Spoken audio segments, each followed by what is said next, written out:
Let me make a few more comments about permutations and combinations. All right. If you've ever been exposed to this topic before, you may have seen people push a bunch of formulas involving these symbols, this function, whatever you want to call it, expression. You'll see a capital P with two numbers on either side, or capital C with two numbers on either side. Okay, if you understand that, that's wonderful. Okay, my concern is that you will do what I did way back when I first learned this stuff, and that is you just try to memorize a bunch of formulas and you don't know what they mean, and then you apply them in the wrong situations. Okay, and so you're not helping yourself. Okay, the way that I explained permutations and combinations in the last slide is exactly the same.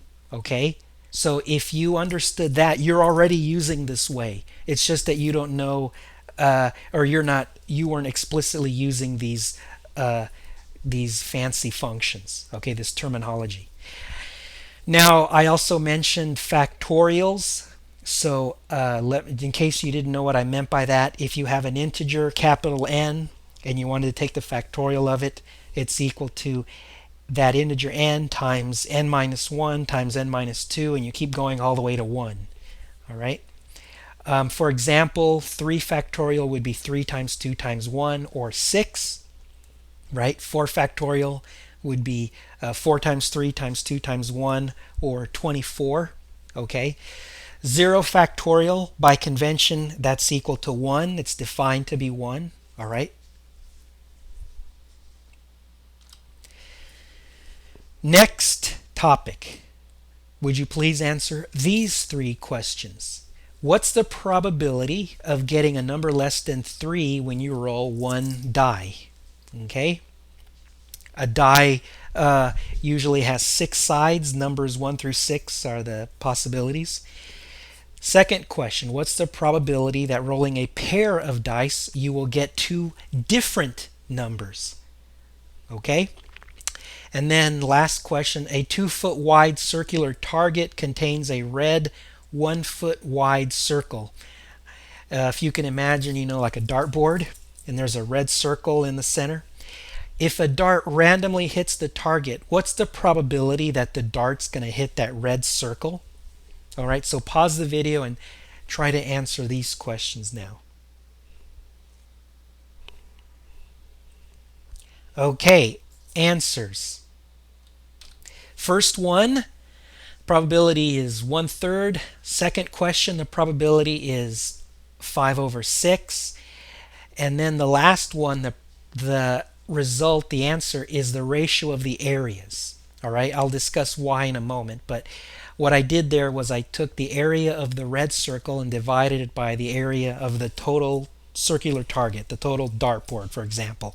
Okay, and the area of a circle is pi times the radius squared. Okay, since I'm taking the ratio of areas, then the pi's are going to cancel.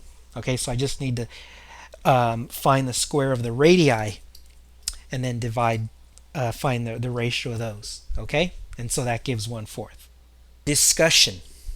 Calculating probabilities.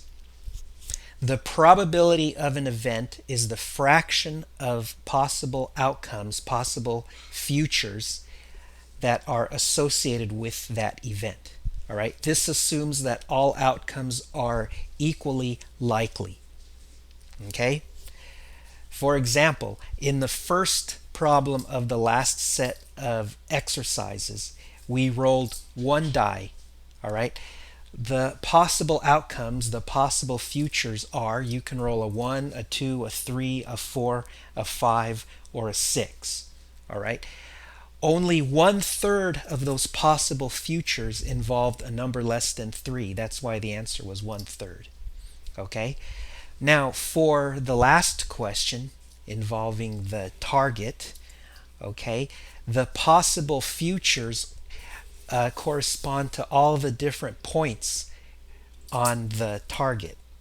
Okay, so the total number of possible outcomes corresponds to the area of the entire target. All right, and the probability of hitting the red portion involves calculating the fraction of the area that the red portion takes up of the entire target. All right.